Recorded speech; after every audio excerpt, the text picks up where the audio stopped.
it occurred to me that I hadn't really shown the backside and the motor, so pardon the shaking camera, but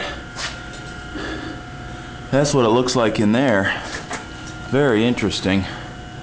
And I'm going to put the camera down here and turn it over.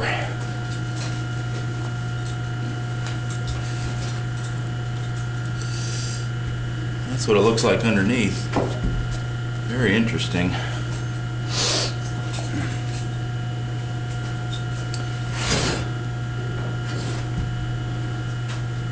So the whole thing tilts and moves. I guess there's a, looks like there's a, it swivels right in there.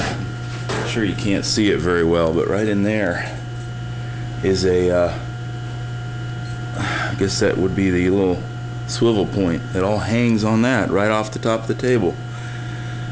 So if we remove the table, the whole thing would come off of this little base. So, well, it even has the rubber feet, which are in not bad shape for what it is. So yeah, pretty stinking exciting.